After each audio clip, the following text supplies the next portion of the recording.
to my channel, and for today's video, we will be making Valenciana or sa Bulacan bringhe. Pero bringhe is a little bit different from Valenciana kasi hindi tayo maglalagay ng banana leaf sa ilalim ng kawali. Pero kasi sarap pa din siya. So, let's do it! So, for the ingredients, we will be needing 1 medium onion, chopped, 5 cloves of garlic, chopped, chicken, Italian sausage, bell peppers, 1 chicken bouillon, 1 tablespoon of annatto powder, 1/3 cup of raisins, 1 can of coconut milk, and cooked rice. Guys, we have a pan here, and then we put a little bit of oil, and i-brown muna natin yung ating Italian sausage.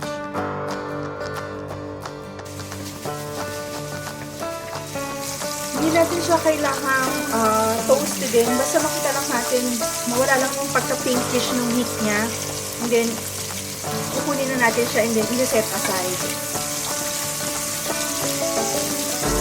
So, ayan, i-set aside na natin siya.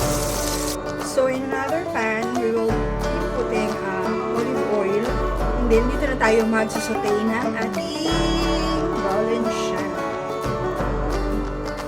Olive oil.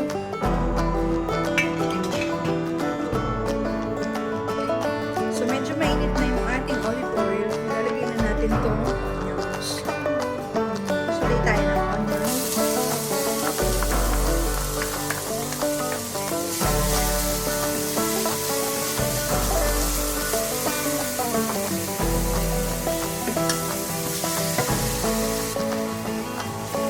Pag medyo translucent na yung ating onions, lalagyan na natin itong garlic.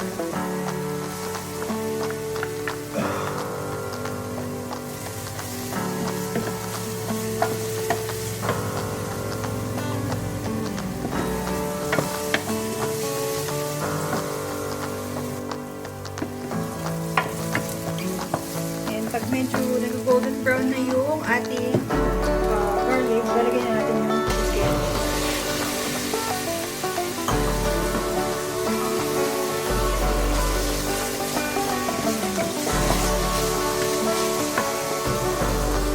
What I normally do is, sinisison ko na yung chicken para may lasa na siya. So, I'll put a little bit of salt. And then, pepper. Para sa chicken pa lang, may lasa na. It has flavor.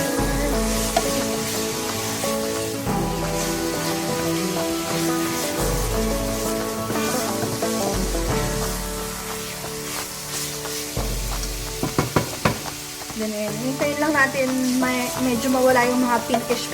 Tatakpan natin siya mga 3 minutes. So, ayan, after 3 minutes, and then, stir na natin siya.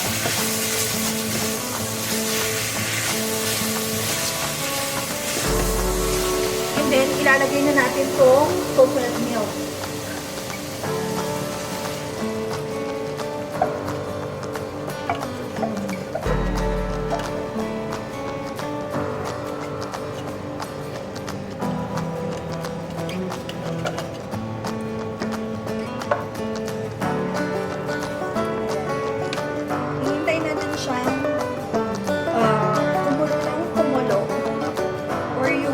Sa maluto yung gata natin. Para yung gata pumasok dun sa loob ng chicken. Pakukuloy natin ito ng 5 to 10 minutes. So, takpan ulit natin siya.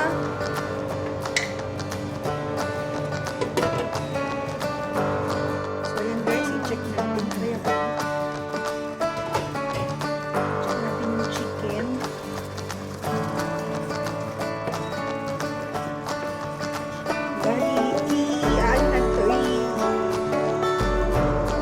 this?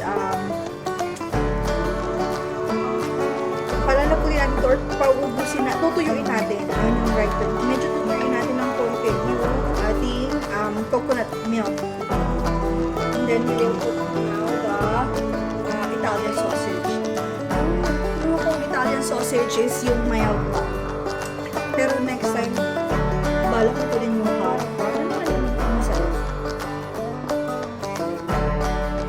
And then we will still let it simmer for 10 more minutes.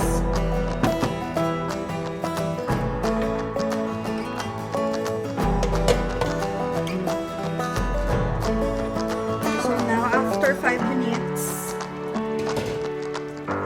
ilalagay na natin tong ating carrots para lumambot. Carrots.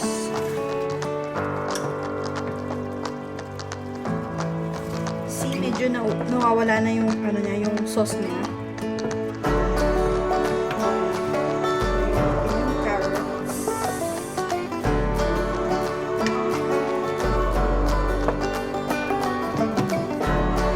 And then we will cover this again and then wait for 5 more minutes and then put the bell peppers. Next, ang ilalagay natin is lalagay tayo nitong chicken bouillon or yung more chicken.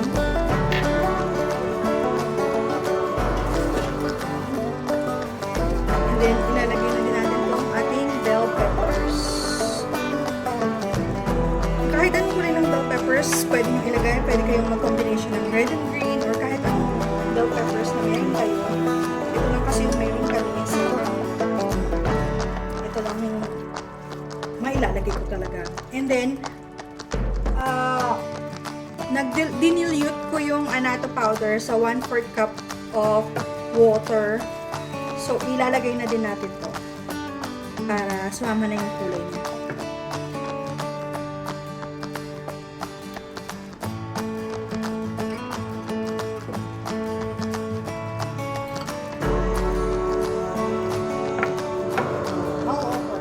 Let's mix it para maging orange.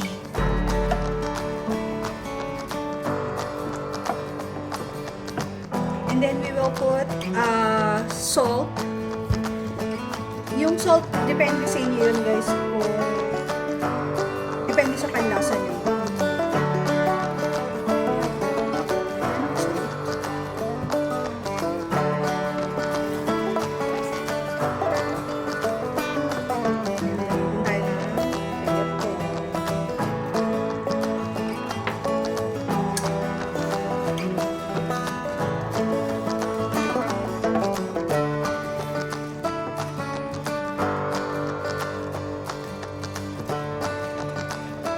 Then, lalagyan na din natin itong raisins. Yung raisins, optional siya. If gusto niyo may raisins, pwede, much better. Pag ayaw niyo din, pwede din naman. Nasa sa inyo naman yan, guys.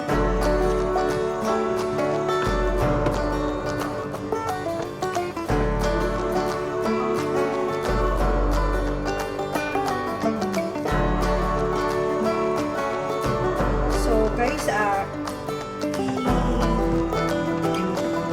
pag medyo maubos na konti yung pinaka-sauce niya, lumapit na dun sa chicken, at medyo luto na din yung ating bell peppers and carrots, tsaka natin ilalagay yung ating rice.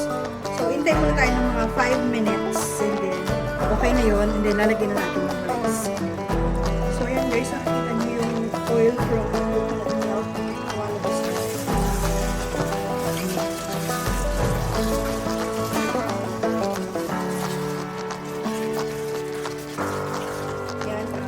Ilalagay na natin yung rice natin.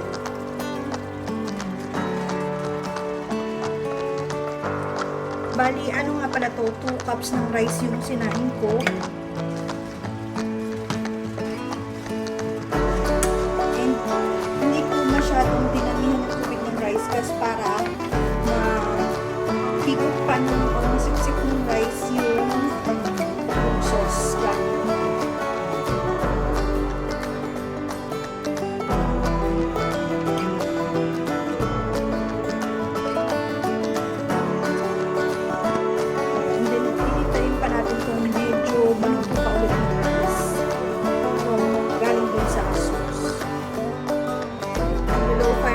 siya kasi para nandun maluto maluwag yung lasa ng sauce dun sa rice. So, I will cook this for another 5 minutes. So, after 5 minutes, guys, yan. And then, haluin natin.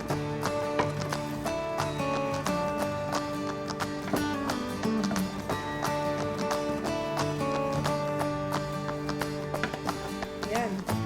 Luto na siya. And then, mamaya, magpa-plating tayo. And kakain natin siya. So, yan. If gusto nyo pa ng medyo lutong-luto yung rice, after nyo patayin yung gas, mag-ilib nyo lang siya ng 5 to 10 minutes. Yun, mas para diretso yung pagluto ng rice natin. So, let's go! Let's eat!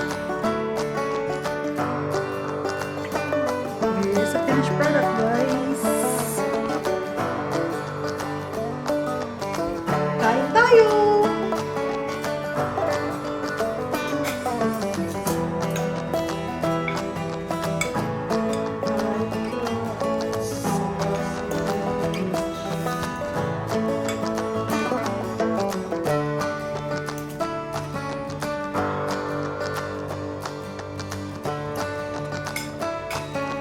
Guys, meron nga pala ako ditong chili garlic with lemon and soy sauce.